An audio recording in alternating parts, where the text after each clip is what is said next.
Hello, I'm Chuck Phillip with South Alabama Home Inspections, and welcome to another edition of Southern Home Talk. I figured I would do a short video, hopefully it's going to be short, on what to expect when you buy an electric tankless water heater.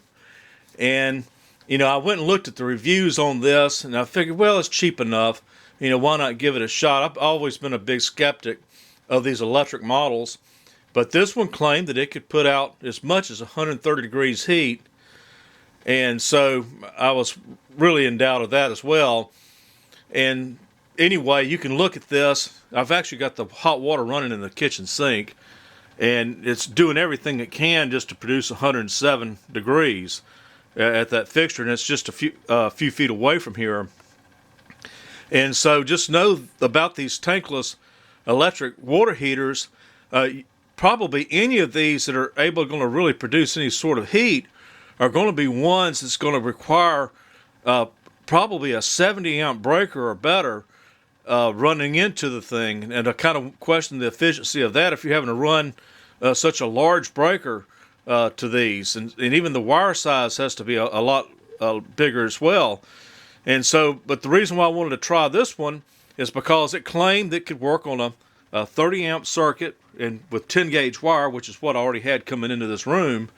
Basically what I did is I just took a dryer cord and wired this up and put the wires in this junction box.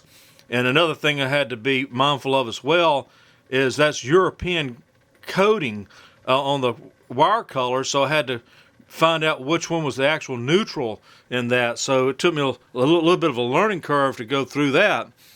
So, this is a Biselong, I think is how you pronounce that.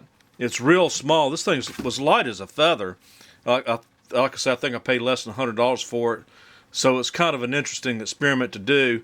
I kind of sort of think that these probably do have some place of use. Let's say if you had a outdoor pool, and this might be a good way to have a warm shower. That's all it's going to produce is just warm water. And it might be good for that. But as far as usefulness as putting out the kind of temperature water you would need at the kitchen sink, I don't think this is going to do it.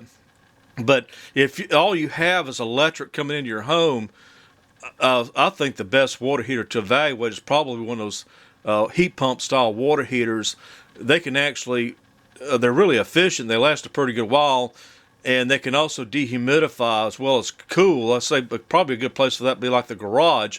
It could dehumidify that area and also cool it as well as it was heating the water.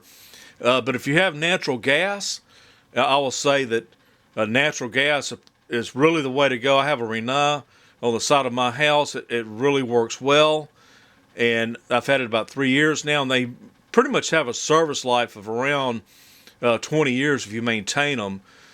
So anyway, I figured I'd make this short, sweet, and to the point.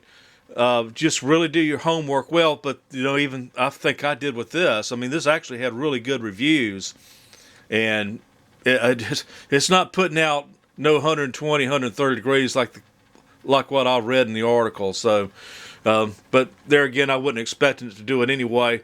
I figured I would just go ahead and put this in, and I probably will keep this. Like I say, I think this does have some benefit for depending on where you use it. And who knows, it might be a good backup system if I ever needed to take a hot shower, or, well, I guess a warm shower in this case. Take care, guys.